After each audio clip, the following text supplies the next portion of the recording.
Thank you for joining me for another video. Last week we talked a little bit about the rainbow.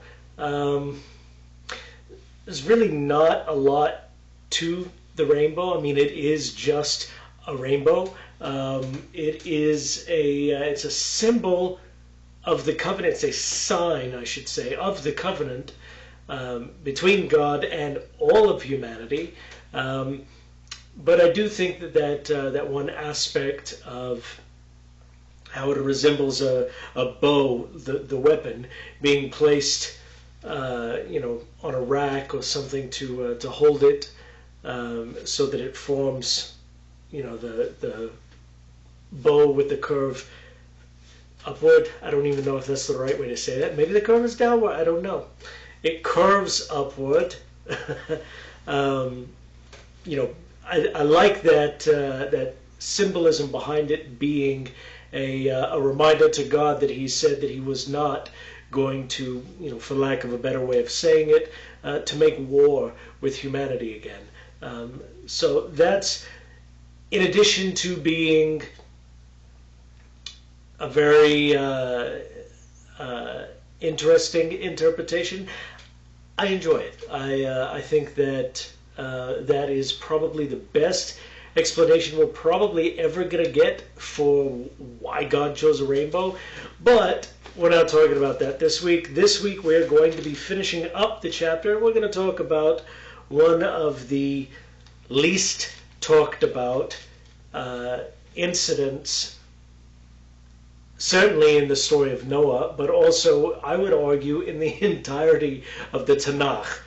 This just doesn't get the coverage that I feel like it deserves, and there's a reason for that, and we'll get into that here in a bit. So, finishing up Genesis chapter 9, we're going to begin in verse 18.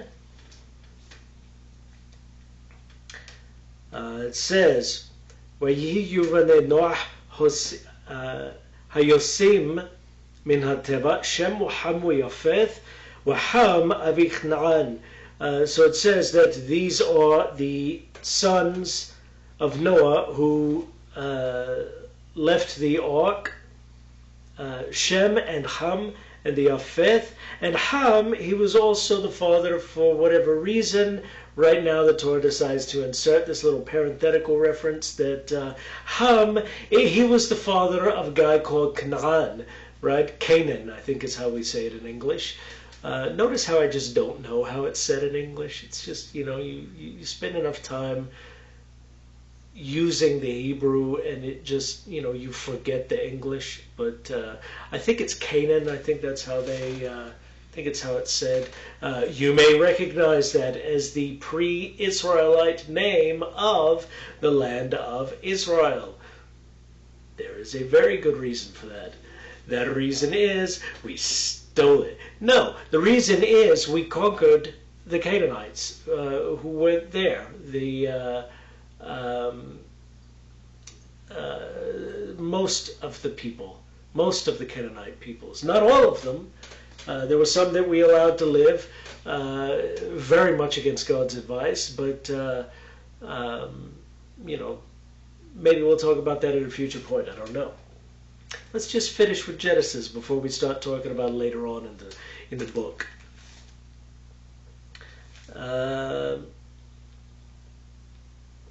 Verse 19, Shlosha ele v'nei Noach. These three were the sons of Noah. Me'ele nifsa chal ha'aretz. And it was from these three that the world was, or that the land. Okay, so literally all the land or all the world or all the earth. World, no, not world. But certainly all the earth, all the land, all the country was, peopled, I guess is a good way of saying it. This is telling us that these three sons of Noah, they populated the region, okay? And we'll get into that next week, is it? Yes, next week we'll start talking about it, God willing, and boy, is that going to be fun. If you love genealogies, be sure to join us next week for Chapter 10, Part 1, Chapter 10, Part 1. Because I don't think I'm going to make it through the entire thing next week, because, well, you know, I might, I don't know. I'll decide. Where was I? Verse 20.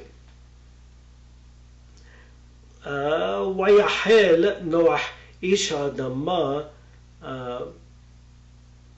ويتا كرم. So it says that Noah, the man of the earth, or the man of the land, perhaps, the man of the country. That makes him sound like he's, like a redneck type, some hillbilly living off in the Appalachians, just sort of doing his own thing. I don't know. I mean, we know that he was living in the mountains. Almost said riding in the mountains. I guess he did that too, but he rode a boat in the mountains, and that's something you don't hear very often. So it tells us that he was a man of the earth, and that he planted, that he debased himself, he degraded himself, and he built a vineyard. He planted a vineyard.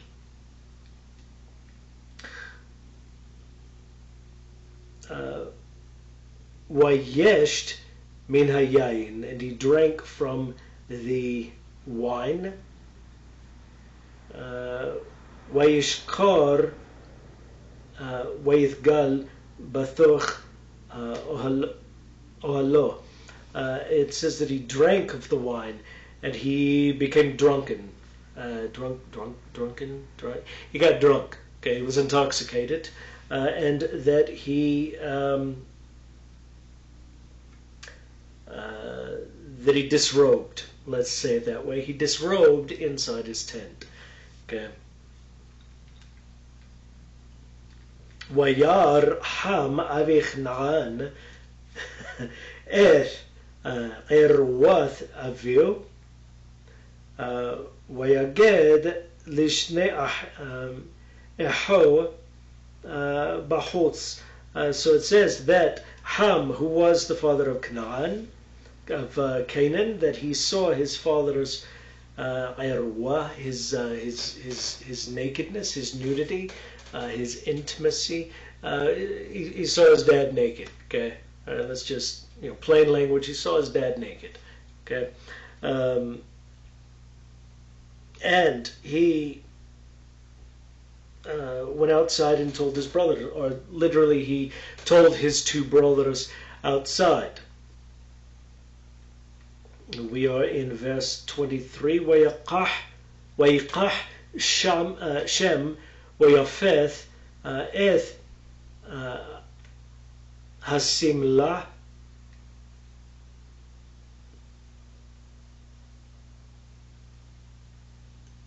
Sorry, I just got caught up thinking in my mind about that word simla. It calls it hasimla, the sheet, the blanket. It's just, why does it call it the? Why does it use the article the? It requires further examination. So, وَيِقَحْ Shem وَيَفَثْ eth hasimla.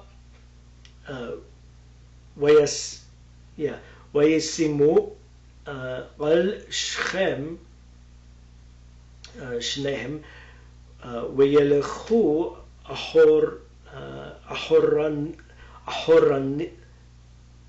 أحرنيث.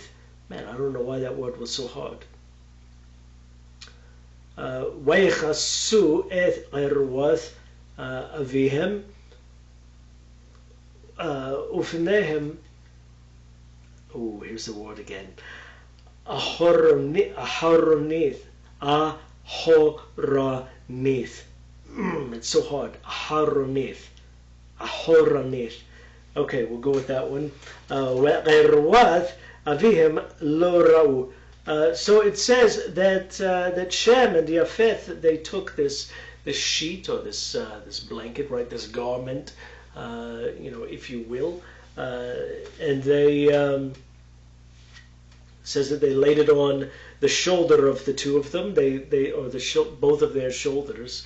Shoulder is in the singular, by the way. That they laid it against their shoulders, and they walked backward, and they covered up their father's nakedness, but their faces were facing outward. They were facing away, so that they did not see their father's nakedness.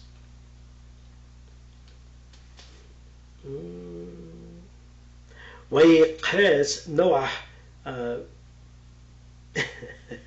I like how it says this one. وَيَقْهَزْ Noah مِيَنَّو وَيَدَّى إِذْ أَشَرَ غَصَّى لَو بِنُعَقَةً. So it says that Noah, that he woke up from his wine. That's why it's so funny to me, because it literally says in the Hebrew that he woke up from his wine, and that's just a funny way to say it. In English we say, oh, he sobered up or something like that. No, apparently the Hebrew term is he woke up from his wine, which is funny to me anyway, because some people like myself were a little bit off. We have strange senses of humor, and if you thought that was humorous, you do too. Where was I? Yeah, so he woke up from his wine, and he knew that which he realized. The verb is to know. He realized, or he knew, what his small son had done to him. وَيُمَرْ أَرُورْ كَنْعَانَ عَبْدْ عَبْدِيم يِهِيَ لَحَوْ. And he said, and this is Noah speaking, he says, and I'm just going to translate it the conventional way. There are two ways to interpret it. I'm going to interpret it right now the conventional way. We'll come back to later on what I think is probably the best way to interpret it. So it says that he said, Noah, cursed is Canaan, a slave of slaves will he be to his brothers. Not a nice thing to have your grandfather say about you, because remember, Canaan, he is the son of Ham, who is the son of Noah. So you really don't want your grandfather cursing you. That's I've never had that happen myself. I'm fairly certain, though, that it would not go over well with me anyway. I don't know. But I still have one living grandfather, so I'm joking. I do have one living grandfather, but joking, he's not going to curse me. Hopefully. Vayomer Baruch Hashem Elohei Shem Vihi Chnara Ne'eved Lamo.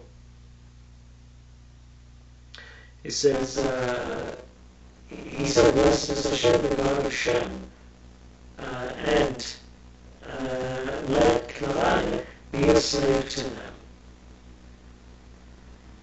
It's interesting that it says to them as opposed to him. I suppose theoretically you could interpret it to mean to him, but realistically we don't know how far this is after the flood, so it may be after even after Shem had children. So we know that Canaan was born, and we know that didn't happen in the ark, so we have to assume that perhaps Shem also had children at this point. Perhaps. This is obviously sometime after the flood, years after the flood, in fact. In case you're curious, from the time that a grapevine begins to sprout, you got about 3 years before it starts to actually produce fruit, but you don't use the fruit from that first year. So we're talking at least 4 or 5 years after Noah planted this vineyard, and we're not told exactly how long after the flood he planted this vineyard, so we don't know. So perhaps he was talking about Canaan being a slave to Shem and his descendants. Perhaps he was talking about Canaan being a slave to the descendants of Shem and Japheth. We don't know for certain. Verse 27, Yapheth, Yaft Elohim leYapheth. It's the same word, in case you're curious. Yaft Elohim leYapheth Vayishkon be'ohle Shem. Ooh, that's nice. Here Noah goes on to say, he says, may God extend, or perhaps even may God beautify Japheth,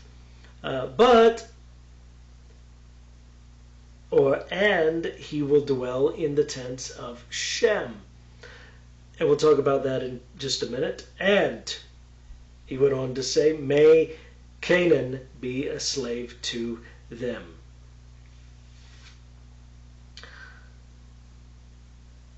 Man, I just can't imagine. Can't imagine my grandfather saying something like that to me, or about me. ויחי נוח אחר המבול 300 שנה ו50 שנה.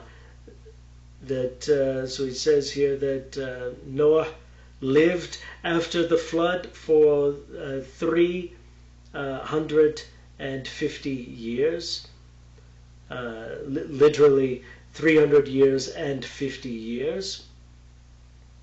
ויהי כל ימי נוח 900 שנה ו50 שנה וימות. So it says that all the days of Noah were 950 years, and then he died.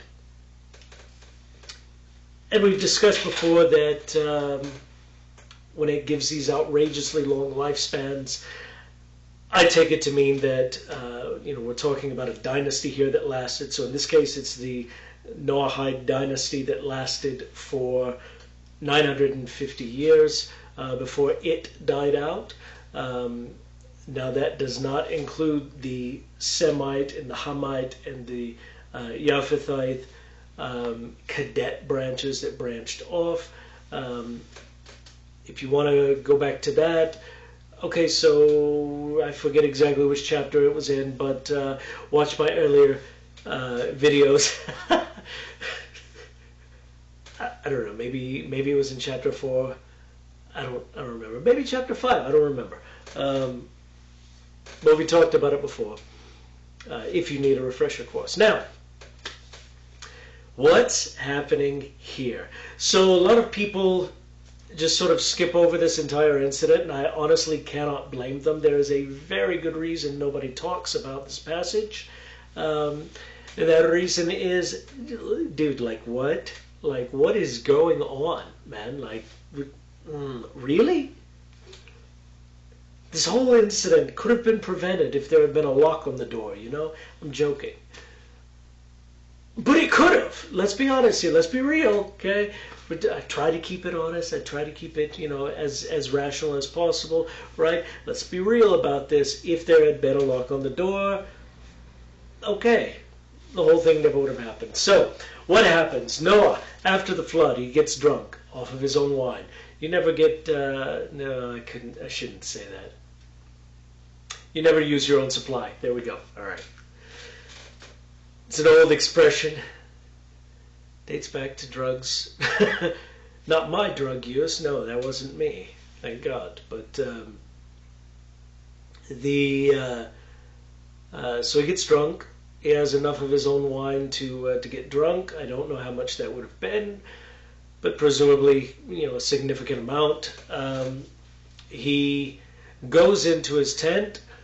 He strips naked, right? Because, you drink a lot, you get warm, you get hot, right? Mediterranean climate, it's hotter anyway. So, you just take off the clothes, just naked as a jaybird, right? Just like on the day God made you.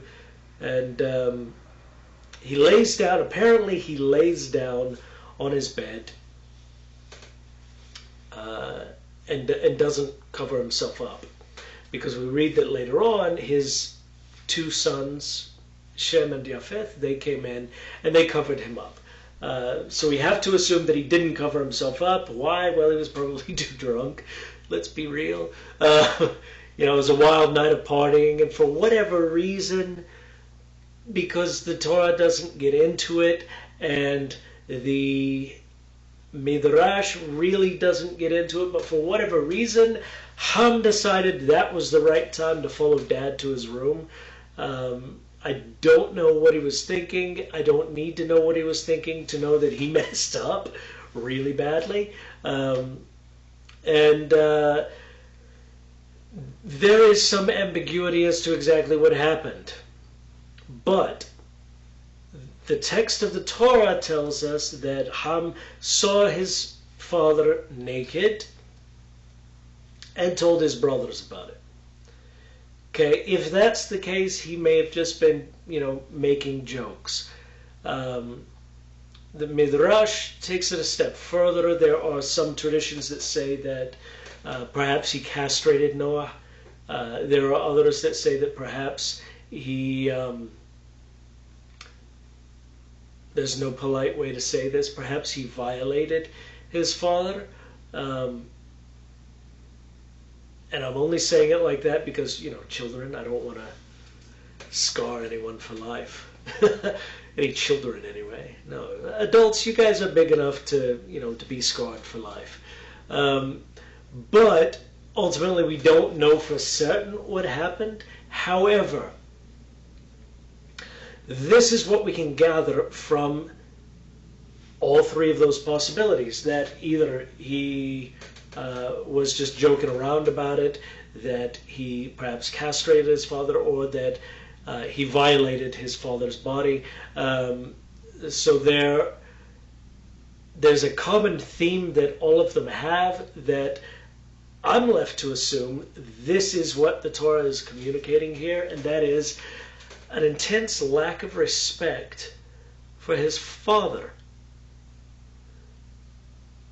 That was Ham's problem. It doesn't matter if he castrated Noah. It doesn't matter if he, violated him.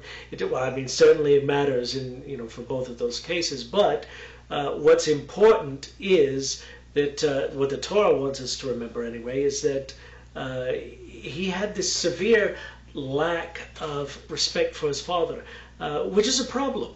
Okay, the Torah tells us that you are to honor your parents. It's almost like this is foreshadowing that. Going back to what I said quite a few videos ago, where everything in the Torah is really foreshadowed in the book of Genesis. Genesis is very narrative, but everything in the narrative of the book of Genesis really helps us to understand why we would need certain laws later on. Okay, and God did not hesitate to give them to us. So we don't know exactly what happened, but we do know that Ham disrespected his father greatly, perhaps so greatly that Noah had, physical marks when he woke up from his wine. I love how the Hebrew words that. He woke up from his wine. Okay, all right there, buddy. Slow down. But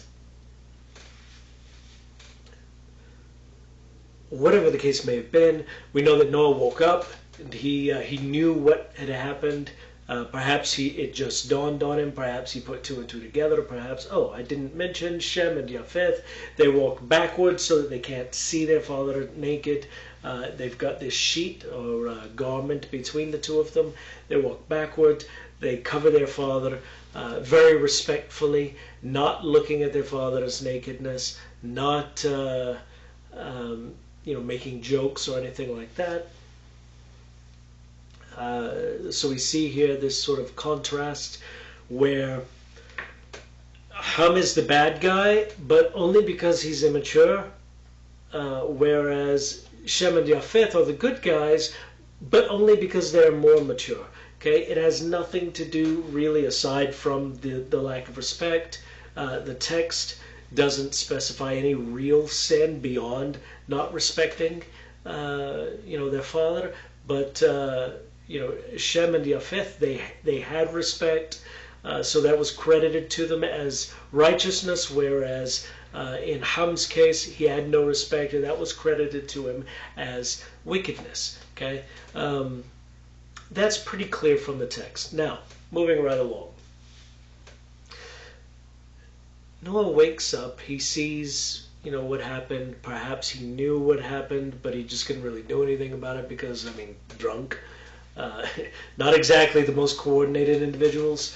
Perhaps there was some sort of a physical mark left on him. Perhaps even he didn't know at all, but Shem and Japheth told him what happened. We don't know. But here's what we do know. Noah immediately jumps up and says, Arur Kna'an. Cursed is Canaan, as the conventional translation has. But I think that there's a better translation, okay? I think that there's a better way to understand it. So you might, it's perfectly fine translating it as cursed is Canaan. But I think a better way to say it is that Noah woke up from his wine. He saw what his little son had done to him, and that's what it calls him. The text calls him his small son. Obviously, he was not tiny if he's got kids. It's referring to, his maturity being small. But so he sees what happens, he learns what happened, whatever the case may have been, and he says, I saved Ham from the flood. I saved humanity from destruction. It was in my merit that God saved us at all. And this is what he's going to do to me? This is what you're going to do to me, Ham? You're going to treat me like this? You wouldn't be here if it weren't for me. If this is really, if this is how you're going to treat the man who saved your life, then your son Canaan is cursed, man. He's got there's no hope for him. If you're going to be this way, what sort of values are you teaching to your children? So we're not seeing Noah say that he is cursed, in the, I'm not going to name verb tenses here, okay? But we're not seeing him say, oh, cursed is Canaan. No, it's much more gentler than that. Really? You're going to treat me like this after all I've done for you? Wow. Your kids are screwed, man. Like, that's what he's getting at. And I love that interpretation. I first heard it from my teacher, my Mori, Rabbi Michael Baron, who his teaching in Torah is just like, oh, it's like honey. It's so beautiful,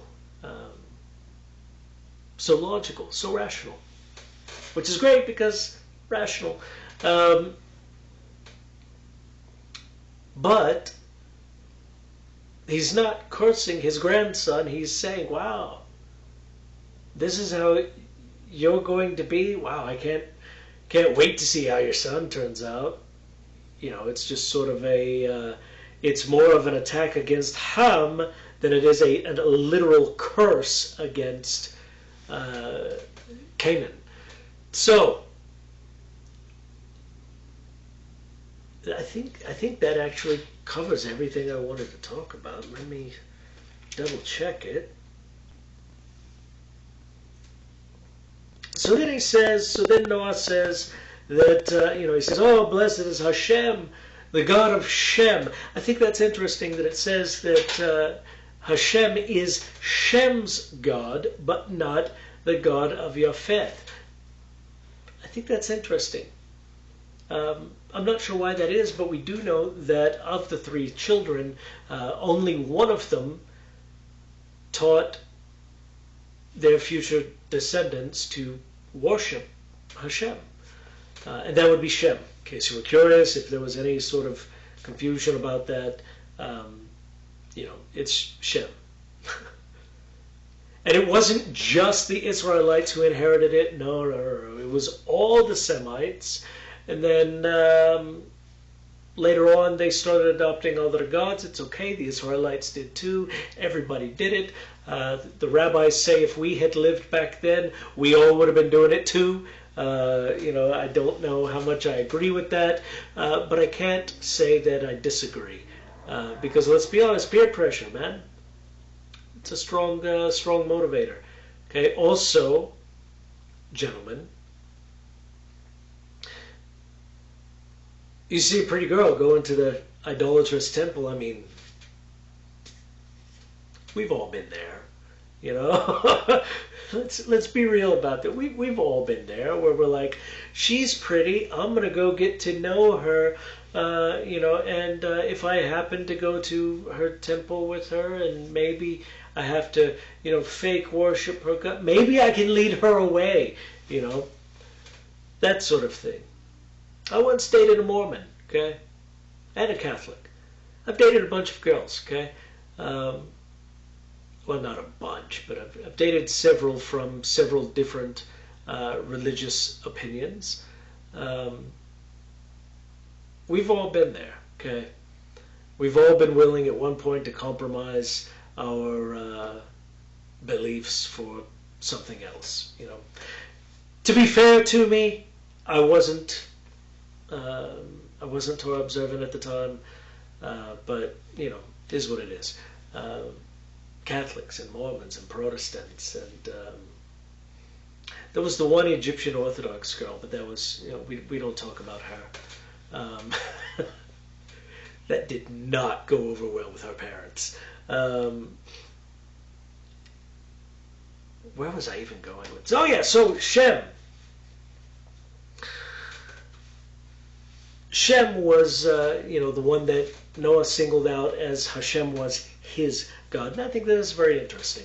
Then he goes on to say that, let God, beautify, let God enlarge the borders of Yafeth, of, his children, wherever it is that they go. But he goes on to specify that they would live in the, or that they would dwell in the tents of Shem. I mentioned my teacher, my Mori, Rabbi Michael Baron, mentioned him earlier. So here's one of the things that he taught me about this. It may very well be saying, listen, Shem, his descendants are ultimately going to end up worshiping Hashem all the way until eternity. They have the Torah. They have, the Torah goes to them. But I'm not going to leave Yafeth and his descendants without some sort of blessing as well. So we're going to bless them with secular knowledge. We're going to beautify them with secular knowledge. Their languages. By the way, these are the ancestors of the Greeks, the Ionian Greeks. Okay, as a matter of fact, Yafeth has a descendant called, in Hebrew, Yawan, which is very literally a transliteration of Ion for Ionian Greek. Okay, it's not hard to figure out who that is. If you don't know who that is, just do a little bit of research on, ancient Greek history, because they've been around forever. Not as a single unified people, but as a general language family. Now, what does he say here? If we're going to say that this beautification of Japheth's descendants, by the way, the name Japheth means beautiful. We see it in the word Yaffo, which is the name of the city of Yaffo. Joppa, I think, is what it's called in English, or maybe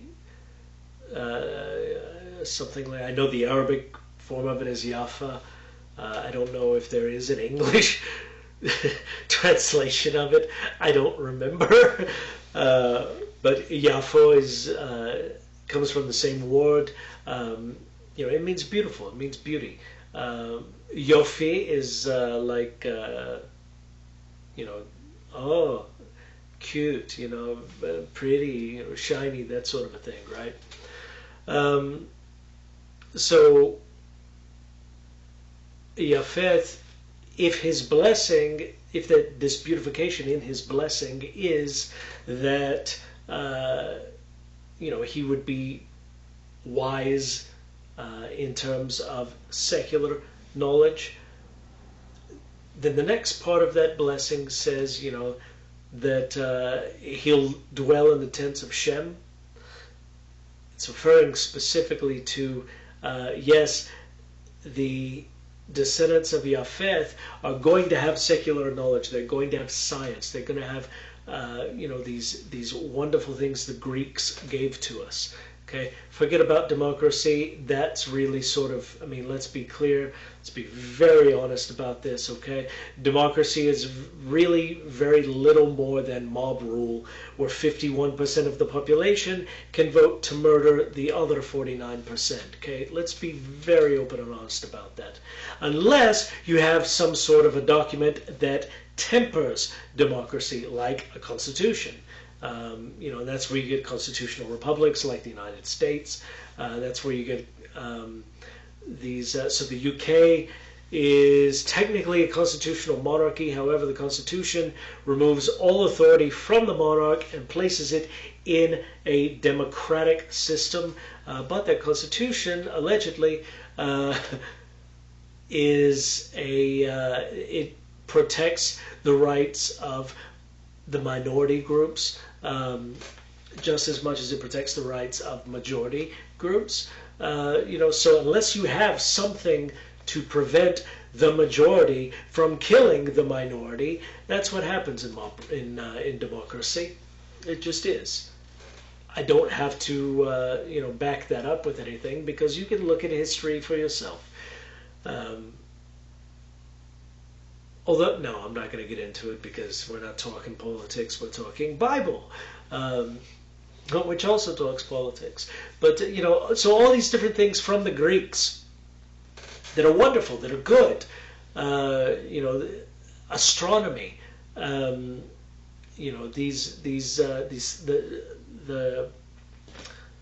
can't even think of the word, like hard sciences, like verifiable sciences, mathematics, things like that, right?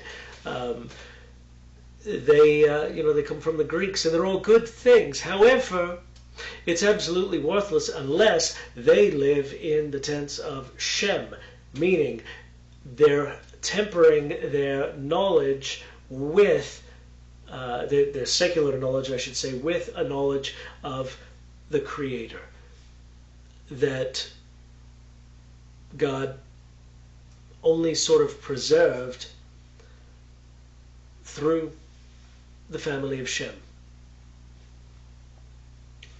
till a few thousand years ago or so, when Christianity got to, well, actually it was about 1700 years ago, when Christianity became the official state religion of Rome. And this is the best part about Christians, okay? They stole my Bible. Here's why that's a good thing.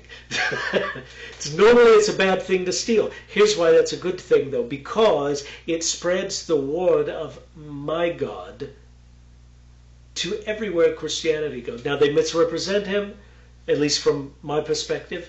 They have not always acted in a way that presents him well. Inquisitions, other cases where, like in the Roman Empire, at one point it was illegal to not be a Christian unless you paid the tax. It's really weird that there's a special tax, to not be the state religion. It's really weird in my opinion, but that's not important. These are not things that God would have wanted, but then again, we're also talking about people who only have my Bible because they co-opted it, okay? There's nothing bad against any Christian today. Nothing bad against, really, honestly, any Christian from back in the day either. Except for Constantine. I don't like him. He was not a good guy. They credit him with being the first Christian emperor. He was the antithesis of Christianity.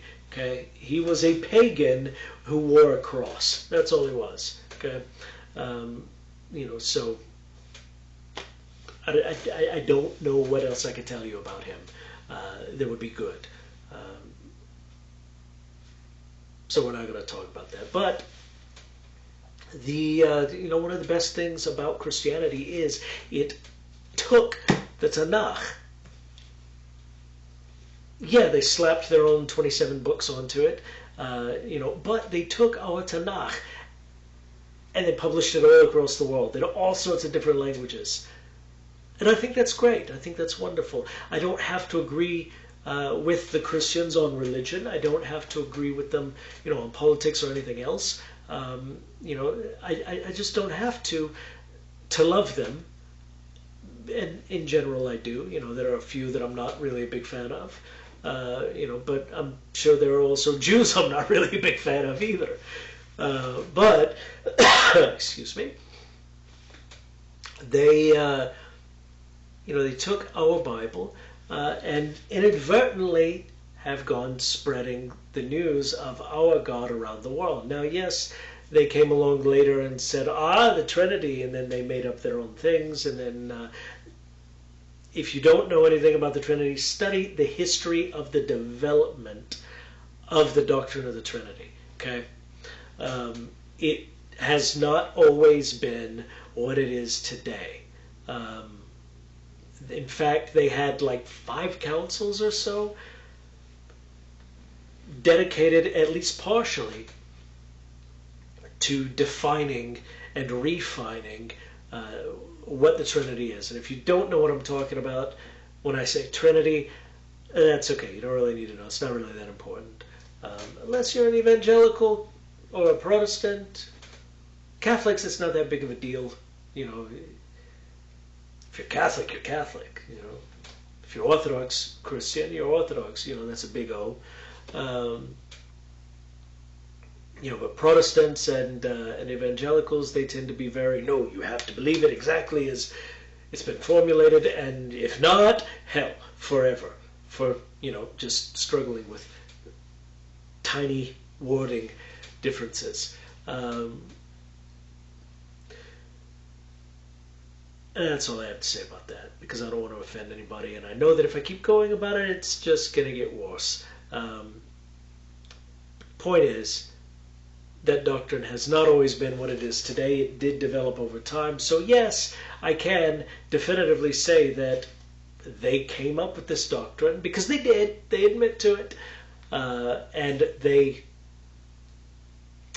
I don't know the right word, they forced it into my Bible. They forced a Trinitarian worldview onto my Bible when they added their, by my Bible I mean the Jewish Bible, when they added on the New Testament to it. I don't know the right way to say that, but I hope that everyone understands that I'm not being, I'm not trying to be offensive anyway. I'm not trying to, put anybody down, except for Constantine. Screw that guy, man. Not a good guy. Anyway, that's all I'm going to say about all of this, because I'm done. Really, I probably could have stopped like 10 minutes ago and been fine, but rabbit trails, they just keep going, you know. So, I am done.